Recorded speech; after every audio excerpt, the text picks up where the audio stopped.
explain, if you can, I know it's radio, what's here at the moment and what you envisage being here in 18 months' time? Well, we've got just under 29 acres of playing fields or potential playing fields, and it's our intention to go about this sensibly and vigorously and develop what the manager wants and his coaching staff want. Think about all aspects, access, etc., etc. We're probably going to visit Fleetwood, who are in our division, when we play up there in either the Bolton match or the Bury game. They've got a facility that they tell me that costs them over £8 million, so I'm interested to see what £8 million buys you. But if we can replicate something similar to that, then we'll be very, very happy. How much is this costing Bristol Rovers? Well, we've actually acquired it for what I would say the going rate, which is a fair rate. Let's be fair, it's recreational ground in a greenfield site, so I think it's a good deal for the vendor and it's a good deal for us, so we're happy. There are already a couple of pictures here, so just explain who you've bought it off.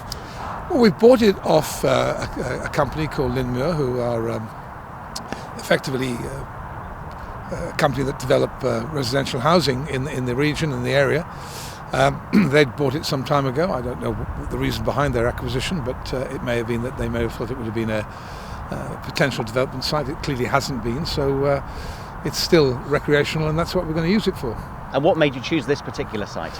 Well, I have to say there weren't too many options. This exercise has been going on for 9 months. We received notice 9 months ago that where the academy now play at Golden Hill, the lease was expiring at the end of March, so it was a necessity that we had to start looking somewhere. So we looked throughout the entire periphery of the city, and this was at the end of the search the most the preferred site.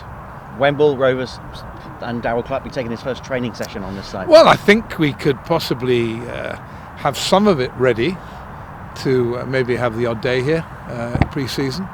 It depends on how quickly we can get washing facilities in and temporary washing facilities. It's a lot of now exploratory work just to see how far we can go, how quickly we can go between now and July.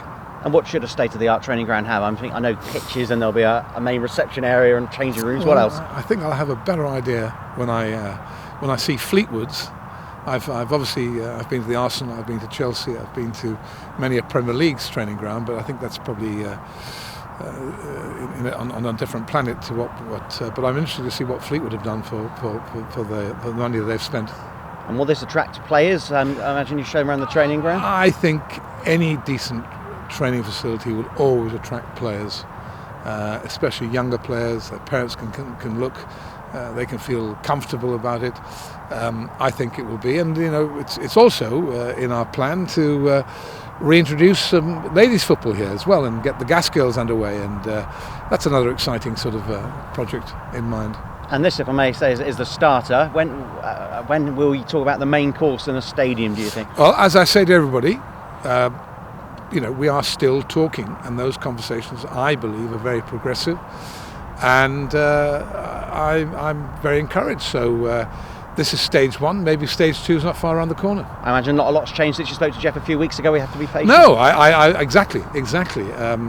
There are constant dialogue, and one would hope that that progresses and we can get something underway. I was going to say, there was a lot of excitement on Friday when you announced the training ground.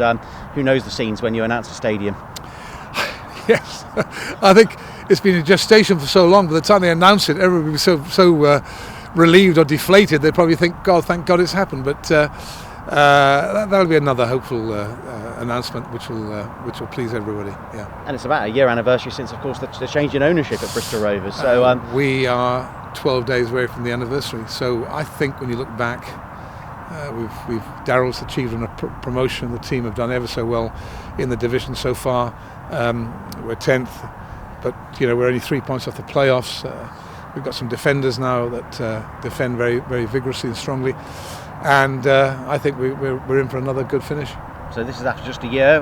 5 years' time. The plans are exciting, ambitious. 5 years' time. Who knows? I mean, what's happened? The Dwayne Sports have given this football club every chance to prosper, succeed, and climb up the league. So let's hope we can fulfil that.